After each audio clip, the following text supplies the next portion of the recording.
안녕하세요, 여러분. 여러분의 첫 번째 온라인 융심리학자입니다. 오늘은 많은 분들이 공감하시고 또 마음속 깊이 숨겨두었던 고민에 대해 함께 이야기 나누고자 합니다. 바로 칼 융이 분석한 이런 며느리, 시어머니들이 가장 싫어하는 심리적 이유에 대한 것입니다. 이 제목만 들어도 가슴이 철렁 내려앉거나 혹은 내 얘기인가 하고 뜨끔하시는 분들이 많으실 겁니다. 요즘 젊은 세대와 기성세대들 사이에서 세대 갈등만큼이나 고부 갈등이 급증하고 있습니다. 며느리들은 시어머니의 말 한마디, 행동 하나하나에 상처받고 힘들어하며 시어머니들은 요즘 며느리들은 우리 때와 다르다며 이해할 수 없다는 푸념을 늘어놓으십니다. 융이 살아있다면 이 현상을 개인적 콤플렉스와 원형적 에너지의 충돌의 결과라고 진단했을 것입니다. 단순한 성격 차이를 넘어선 깊은 심리적 원인이 작용하고 있다는 것이죠. 여러분도 혹시 우리 시어머니는 도대체 왜 저러실까? 혹은 우리 며느리는 왜 내 마음을 몰라줄까? 하는 답답함에 밤잠을 설치신 경험 있으시죠? 또는 나는 왜 저런 며느리 시어머니가 싫을까? 하는 마음속 질문을 스스로에게 던져보신 적 있으실 겁니다. 오늘 이 영상을 통해 융의 심오한 통찰을 바탕으로 이러한 갈등의 뿌리를 파헤치고 관계를 회복할 수 있는 실질적인 방법을 함께 찾아보고자 합니다. 우리가 미워하는 대상 속에는 사실 우리의 숨겨진 그림자가 투사되어 있을 때가 많습니다. 융은 이것을 우리가 가장 싫어하는 사람이 우리의 그림자를 보여준다고 말했습니다. 이 말처럼 고부 관계 속에서 일어나는 불편한 감정들은 단순한 개인 간의 문제가 아니라 우리 안에 잠재된 무의식적인 요소들이 드러나는 현상일 수 있습니다. 오늘 이 시간을 통해 여러분은 그 미움의 근원을 이해하고 그 이해를 바탕으로 관계의 고통을 완전히 해결할 실마리를 찾으실 수 있을 것입니다. 자, 시작하기 전에 잠시 시간을 내어 구독과 좋아요로 이 채널을 응원해 주시면 감사하겠습니다. 여러분의 작은 관심이 더 많은 분들에게 융의 지혜를 전파하는 큰 힘이 됩니다. 자, 그렇다면 시어머니들이 특정 며느리를 싫어하는 심리적 이유는 무엇일까요? 융의 분석에 따르면 크게 4가지 원형적, 심리적 요인이 작용하고 있습니다. 이 4가지를 깊이 파고들어 보겠습니다. 첫 번째, 시어머니의 그림자 투사입니다. 융은 우리가 의식적으로 받아들이기 싫어하고 억압한 자신의 모습, 즉 그림자가 타인에게 투사될 때 강한 반감을 느낀다고 설명했습니다. 시어머니가 며느리의 특정 행동이나 성격을 유독 싫어한다면 그것은 종종 시어머니 자신의 그림자와 관련이 깊습니다. 예를 들어 시어머니가 평생 착한 며느리, 순종적인 아내라는 페르소나를 쓰고 살았고 자신의 욕구나 독립적인 성향을 억압하며 살아오셨다고 가정해봅시다. 그런데 며느리가 솔직하고 자기 주장이 강하며 때로는 시어머니의 눈치를 보지 않고 자신의 의견을 피력하는 모습을 보인다면 시어머니는 강한 불편함과 반감을 느낄 수 있습니다. 이것은 단순히 며느리의 행동이 무례하다고 판단하는 것을 넘어 시어머니 자신이 억압했던 자유롭고 싶은 욕망이나 주장하고 싶은 충동이 며느리를 통해 발현되는 것을 보며 무의식적인 분노를 느끼는 것입니다. 시어머니는 며느리의 그런 모습을 통해 자신의 억압된 그림자를 마주하게 되고 그 불편함을 며느리에 대한 싫음이라는 감정으로 표출하는 것이죠. 예를 들어 시어머니가 평생 남편에게 혹은 시댁에 하고 싶은 말을 참고 살았는데 며느리가 남편에게 솔직하게 불만을 이야기하거나 자신의 권리를 주장하는 모습을 보이면 요즘 며느리는 버릇이 없다고 비난하며 강하게 거부하는 반응을 보일 수 있습니다. 여기서 중요한 것은 며느리의 행동 자체가 옳고 그름의 문제가 아니라 시어머니의 내면에 잠재된 미해결된 심리적 과제가 며느리라는 거울을 통해 드러나고 있다는 점입니다. 융이 말했듯이 사람의 태도를 바꾸는 것은 설교가 아니라 자각이다. 이처럼 시어머니 자신이 무엇을 싫어하는지, 그 미움의 근원에 자신의 어떤 그림자가 숨어 있는지 자각하는 것이 중요합니다. 두 번째, 어머니 원형의 충돌과 과도한 소유욕입니다. 어머니 원형은 본래 자식을 보호하고 양육하며 사랑하는 긍정적인 측면을 가지고 있습니다. 그러나 이것이 왜곡되거나 과도해질 경우 자식에 대한 병적인 소유욕과 통제욕으로 변질될 수 있습니다. 특히 한국 사회에서는 아들에 대한 어머니의 애착이 매우 강한 경향이 있습니다. 아들은 종종 어머니의 삶의 의미이자 대리 만족의 대상이 되기도 합니다. 이러한 맥락에서 시어머니는 자신의 아들을 아직도 자신의 일부라고 생각하는 무의식적인 경향이 있습니다. 아들의 삶에 깊이 관여하고 아들의 선택에 대해 자신의 통제권을 행사하려 합니다. 이런 상황에서 며느리는 시어머니에게 아들을 빼앗아가는 존재, 혹은 자신의 통제권을 위협하는 존재로 인식될 수 있습니다. 융의 어머니 원형 이론에 따르면 시어머니는 자신의 양육적 역할을 상실하고 아들의 주된 어머니 자리에서 밀려나는 것에 대한 불안감을 느낄 수 있습니다. 이는 종종 며느리에 대한 질투나 경쟁심으로 이어집니다. 예를 들어 며느리가 남편과 친밀하게 지내거나 남편이 며느리의 의견을 더 존중하는 모습을 보일 때 시어머니는 심한 소외감과 함께 며느리에 대한 강한 반감을 느낄 수 있습니다. 우리 아들이 변했다. 며느리 말만 듣는다는 식의 표현은 이러한 소유욕과 불안감이 투영된 것입니다. 또한 시어머니는 며느리가 자신의 아들을 어머니로서 잘 돌보지 못한다고 생각하거나 자신의 기준에 미치지 못한다고 판단할 때도 강한 불만을 가집니다. 이는 자신의 어머니 원형이 투사된 자녀, 양육 방식이나 가족 관계에 대한 기대치가 며느리에 의해 충족되지 못할 때 발생하는 갈등입니다. 시어머니는 자신의 경험과 방식이 최선이라고 믿으며 며느리도 그 방식대로 따르기를 무의식적으로 요구합니다. 융은 이런 상황에서 부모가 해결하지 못한 문제가 자식에게 대물림된다고 경고했습니다. 시어머니의 이러한 소유욕은 아들의 개별화를 방해하고 며느리와 아들 부부의 건강한 독립을 가로막는 요소로 작용할 수 있습니다. 세 번째, 체면 콤플렉스와 사회적 시선에 대한 부담입니다. 한국 사회에서 체면은 개인의 존엄성을 넘어 가족과 가문의 명예와 직결되는 매우 중요한 가치입니다. 시어머니에게 며느리는 단순히 아들의 배우자가 아니라 시댁이라는 집안의 얼굴이자 자신의 사회적 위치를 대변하는 존재로 인식되는 경우가 많습니다. 융의 페르소나 개념과도 연결될 수 있는데 시어머니는 자신의 며느리 페르소나가 완벽하기를 바라며 그 페르소나에 며느리가 완벽하게 부합하기를 기대합니다. 시어머니는 며느리의 말과 행동 하나하나가 외부에 어떻게 비칠지, 이웃이나 친척들이 자신의 며느리에 대해 어떻게 평가할지에 대해 과도하게 의식하고 부담을 느낍니다. 융이 분석한 한국 사회의 체면, 콤플렉스와 페르소나의 역할은 이런 상황에서 두드러집니다. 만약 며느리가 시어머니가 보기에 바르지 못한 행동을 하거나 남들 보기에 부족한 모습을 보인다고 판단되면 시어머니는 개인적인 불만을 넘어 자신의 체면이 손상되었다고 느끼고 강한 분노나 수치심을 느낄 수 있습니다. 예를 들어 며느리가 시댁 행사에서 주도적으로 나서지 않거나 다른 친척들 앞에서 솔직한 의견을 피력할 경우 시어머니는 우리 며느리가 예의가 없다, 나를 무시한다고 해석하며 극도로 불쾌해할 수 있습니다. 이는 며느리의 행동이 시어머니 자신의 페르소나에 균열을 일으키고 완벽한 시어머니로서의 자신의 역할을 훼손한다고 느끼기 때문입니다. 시어머니는 며느리를 통해 자신의 삶의 가치와 사회적 기준이 평가받는다고 느끼기 때문에 며느리의 부족한 면모에 대해 극심한 스트레스를 받고 이를 싫어하는 감정으로 표출합니다. 며느리에게는 우리 집안은 원래 그래, 남들이 뭐라고 하겠어와 같은 표현으로 자신의 높은 기대치와 외부 시선에 대한 부담감을 전달하기도 합니다. 이러한 압박은 며느리에게는 큰 정신적 고통으로 다가올 수 있습니다. 네 번째, 아니마 다니무스의 충돌과 여성성의 복합적인 역동성입니다. 융의 아니무스 이론은 인간의 무의식 속에 존재하는 적인 측면을 다룹니다.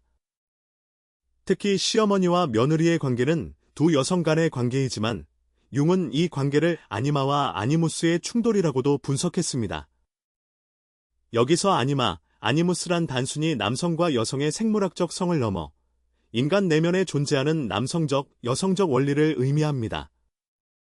시어머니와 며느리라는 두 여성은 각기 다른 시대를 살아오며 형성된 여성성에 대한 기대와 관념을 가지고 있습니다. 시어머니 세대의 여성성은 희생, 인내, 순종, 가족 우선주의 등의 가치와 깊이 연결되어 있습니다. 반면 며느리 세대의 여성성은 독립성, 자기개발, 개인의 행복 추구, 자율성 등의 가치에 더 큰 비중을 둡니다. 이처럼 두 세대가 가진 여성성의 원형이 서로 다른 형태로 발현되면서 무의식적인 충돌을 일으키는 것입니다. 시어머니는 며느리의 새로운 여성성을 이해하기 어렵고 그것이 자신의 가치관에 반한다고 느끼면 거부감을 가집니다.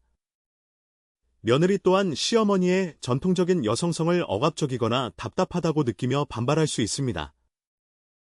예를 들어 시어머니는 며느리가 직장 생활을 하면서 집안일이나 육아에 소홀하다고 느끼면 여자가 집안을 돌봐야지 하는 전통적인 여성성에 기반한 기대를 가지고 있습니다. 반면 며느리는 내 인생도 중요하고 커리어도 중요하다는 현대적인 여성성을 추구합니다. 여기서 두 여성의 여성성 원형이 충돌하며 서로를 이해하지 못하고 오해와 반감만 깊어지는 것입니다.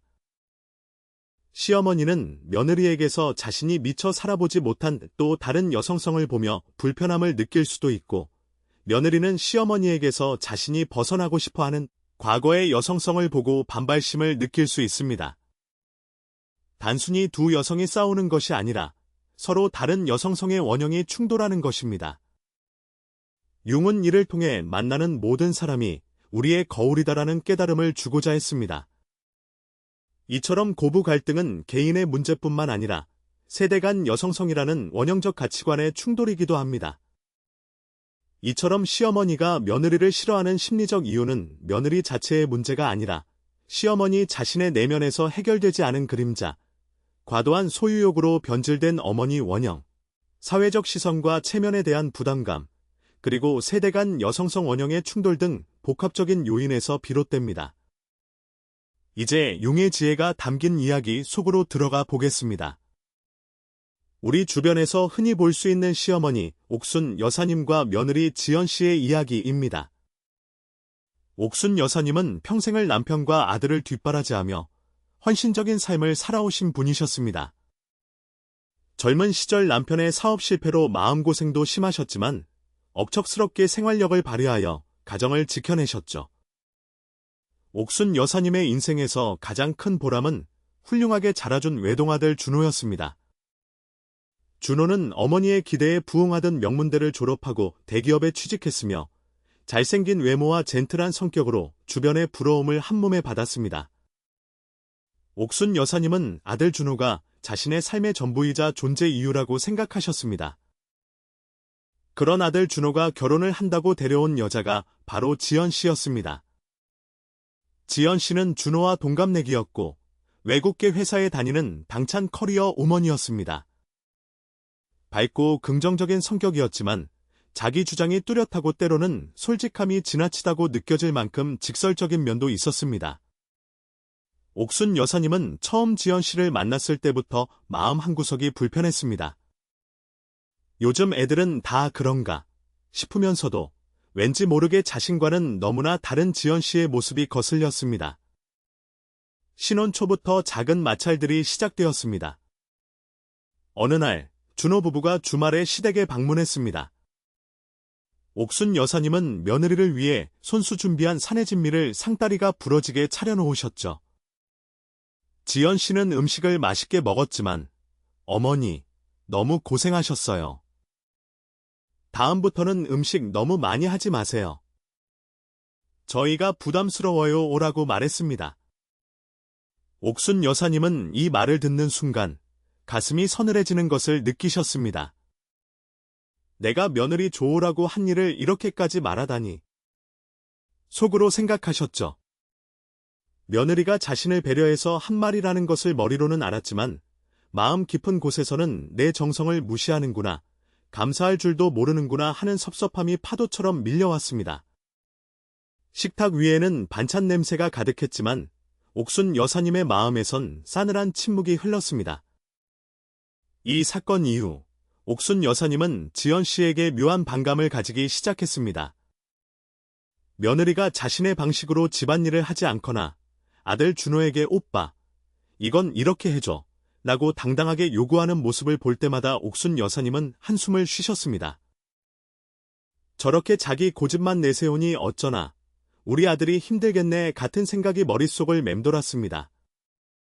어느 명절날 지연 씨가 가족 모임에서 자신의 의견을 솔직하게 말하는 모습을 보였습니다. 시댁 친척들 앞에서 저는 제 시간이 중요해서 주말에는 쉬어야 해요. 명절 음식은 같이 준비하되 너무 무리하지 않는 선에서 하고 싶어요. 라고 말한 것이죠. 옥순 여사님은 이 말을 듣고 얼굴이 화끈거렸습니다. 다른 친척들이 우리 며느리를 어떻게 생각할까? 내가 집안 교육을 제대로 못 시켰다고 욕하겠지. 체면 컴플렉스가 발동한 것입니다. 그날 이후 옥순 여사님은 며느리에게 좀처럼 마음을 열지 못하셨습니다. 오히려 준호에게 전화해서 며느리가 요즘 너무 자기만 아는 것 같다. 다른 사람들이 다 지켜보고 있는데 너무 말을 함부로 한다고 불만을 토로하셨죠. 융의 관점으로 보면 옥순 여사님의 불편함은 단순히 지연 씨의 행동 때문만은 아니었습니다. 옥순 여사님은 평생을 남을 위해 희생하고 자신의 욕구를 억압하며 살아오셨습니다. 며느리는 응당 일해야 한다는 사회적 기대와 좋은 어머니, 좋은 아내라는 페르소나를 완벽하게 유지하기 위해 자신을 끊임없이 억압해 오신 것이죠. 그런데 지연 씨는 옥순 여사님이 억압했던 자기 주장과 개인의 행복 추구라는 그림자를 그대로 보여주고 있었습니다. 옥순 여사님은 지연 씨를 보며 무의식적으로 자신이 살아보지 못한 삶에 대한 질투와 자신을 희생하며 살아온 것에 대한 회한을 느끼셨을 것입니다. 그리고 그 불편한 감정을 지연이가 괘씸하다, 며느리답지 못하다는 형태로 투사하신 것이죠. 또한 옥순 여사님은 아들 준호에 대한 어머니 원영의 과도한 소유욕을 가지고 계셨습니다. 준호는 옥순 여사님 삶의 전부였기에 지연 씨가 준호의 주된 보호자이자 동반자 역할을 하는 것에 대해 무의식적인 경쟁심과 상실감을 느끼셨을 수 있습니다. 마치 자신이 아들을 빼앗긴 것처럼 느끼는 것이죠. 지연 씨가 준호에게 기대거나 준호가 지연 씨를 먼저 챙기는 모습에서 옥순 여사님은 자신의 어머니로서의 자리가 위협받는다고 느꼈을 수 있습니다. 며느리 지연 씨의 입장에서는 어땠을까요? 지연 씨는 시어머니의 기대와 간섭을 억압으로 느꼈습니다. 그녀는 자신의 가치관과 개성을 존중받고 싶었지만 시어머니의 끊임없는 평가와 통제 시도 앞에서 답답함과 소외감을 느꼈습니다. 지연 씨는 시어머니에게 잘 보여야 한다는 페르소나를 유지하기 위해 노력했지만 그것이 자신의 본래 모습과 충돌하면서 심한 내적 갈등을 겪었습니다. 어느 날 준호가 옥순 여사님께 전화해서 어머니, 지연이가 요즘 많이 힘들어해요. 어머니께 싫은 소리 듣는 것 때문에 스트레스 받고요. 라고 조심스럽게 말했습니다. 옥순 여사님은 처음엔 불같이 화를 내셨지만 아들의 말에 밤새도록 곰곰이 생각해 보셨습니다. 정말 내가 너무 심했나? 내 방식만 고집한 건 아닐까 하는 의문이 드셨죠. 이 작은 자각의 순간이 중요합니다.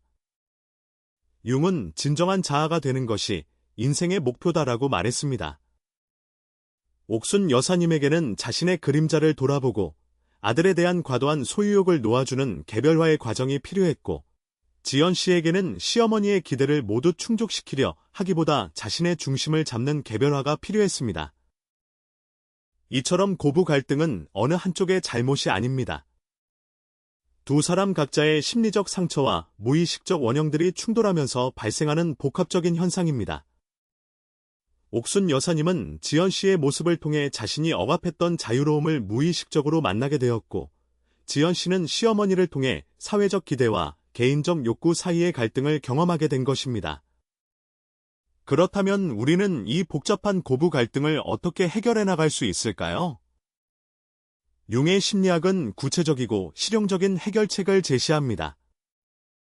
지금부터 5가지 실천 가능한 방법을 알려드리겠습니다. 첫 번째, 그림자 인식과 투사 회수 연습입니다. 시어머니든 며느리든 상대방의 어떤 면이 가장 싫은지 구체적으로 적어보세요. 예를 들어, 며느리의 말이 너무 직설적이고 차갑다. 시어머니는 너무 자기 고집대로만 하신다 등등이 될 수 있습니다. 그리고 그 특성이 내 안에는 없을까? 혹은 내가 혹시 저렇게 되고 싶었던 적은 없을까? 늘 솔직하게 자문해 보세요. 시어머니의 경우 자신이 싫어하는 며느리의 특성, 독립적, 자기주장 강함, 이 사실은 자신이 과거에 억압했던 자신의 모습은 아닐지 돌아보는 것입니다. 며느리 또한 시어머니의 잔소리나 간섭이 싫다면 혹시 그 잔소리 속에서 자신의 어떤 부족함이나 불안감이 투사되어 더 크게 느껴지는 것은 아닌지 성찰해보는 것이죠. 융은 우리가 가장 싫어하는 사람이 우리의 그림자를 보여준다고 말했습니다. 상대방에게서 발견하는 싫은 점들이 사실은 우리의 무의식 속에 있는 미해결된 부분일 수 있다는 것을 자각하는 것, 이것이 변화의 첫걸음입니다.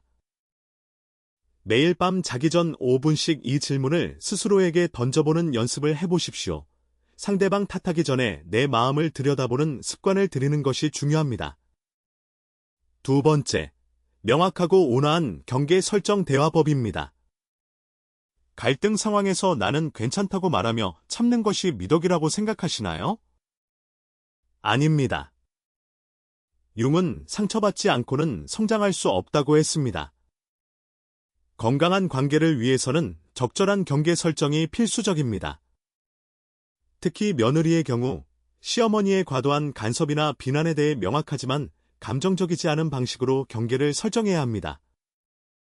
예를 들어 시어머니가 불편한 말을 할 때 다음과 같이 대응해 보세요.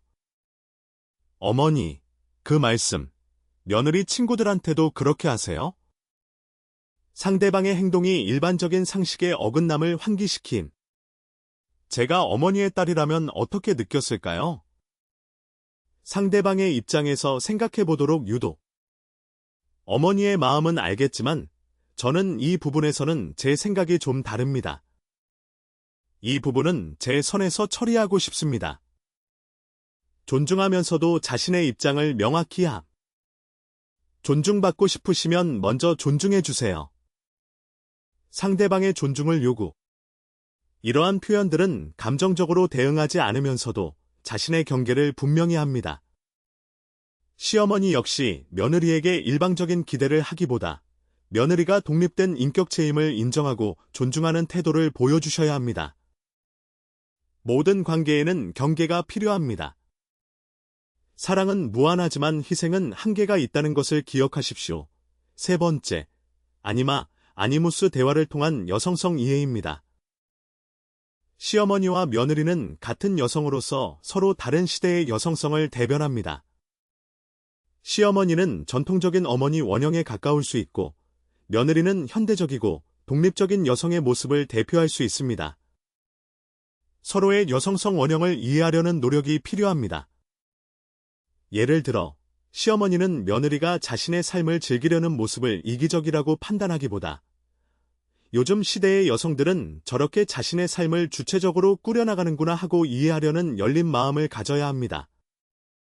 며느리 또한 시어머니의 잔소리나 과도한 희생이 자신을 구속하려는 의도가 아니라 어머니 세대가 살아온 방식이자 자식에게 모든 것을 주고자 했던 사랑의 방식임을 이해하려는 노력이 필요합니다.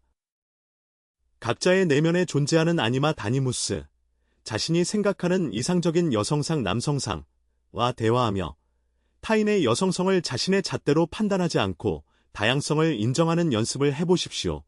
이것은 나와 다른 존재를 받아들이는 개별화의 과정이기도 합니다. 네 번째, 긍정적 투사의 활용입니다. 우리는 미운 감정만 투사하는 것이 아닙니다. 긍정적인 감정도 투사할 수 있습니다. 상대방의 장점이나 긍정적인 면을 의식적으로 찾아내고 그것을 인정하고 표현하는 연습을 해보세요. 시어머니의 경우 며느리의 밝고 긍정적인 에너지, 독립심, 혹은 새로운 것에 대한 도전 정신을 칭찬해 보십시오. 며느리는 시어머니의 깊은 연륜, 지혜, 가족을 향한 헌신적인 마음에 진심으로 감사하고 존경하는 마음을 표현해 보세요. 예를 들어, 어머니, 저도 어머니처럼 깊은 연륜을 가지게 되면 좋겠어요. 힘든 상황에서도 가족을 지켜내신 그 강인함은 정말 본받고 싶습니다. 혹은 지연아, 너는 참 당차고 내 주관이 뚜렷해서 좋다. 나는 젊었을 때 그러지 못했거든. 같은 진심 어린 말 한마디가 상대방의 마음을 움직일 수 있습니다.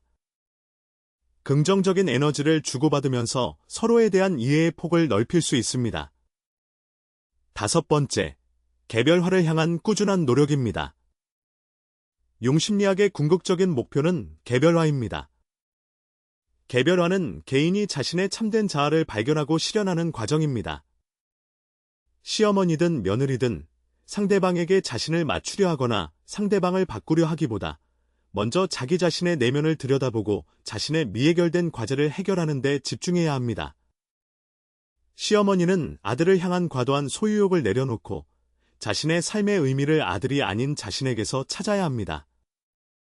어머니로서의 역할 외에 한 여성으로서의 자신을 탐색하고 성장하는 것이 중요합니다.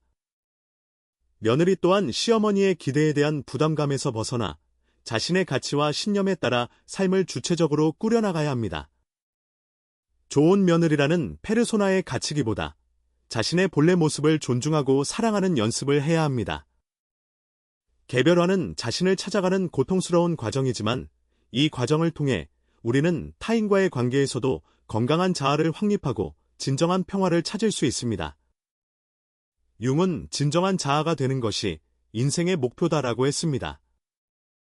나 자신을 온전히 이해하고 사랑할 때 비로소 타인을 있는 그대로 받아들일 수 있는 힘이 생깁니다.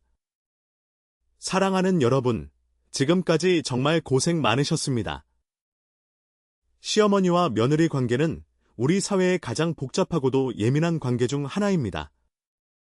하지만 융의 심리학적 통찰을 통해 우리는 이 관계를 단순히 개인의 감정 싸움이 아닌 더 깊은 무의식적 역동과 원형적 충돌의 장으로 이해할 수 있게 되었습니다.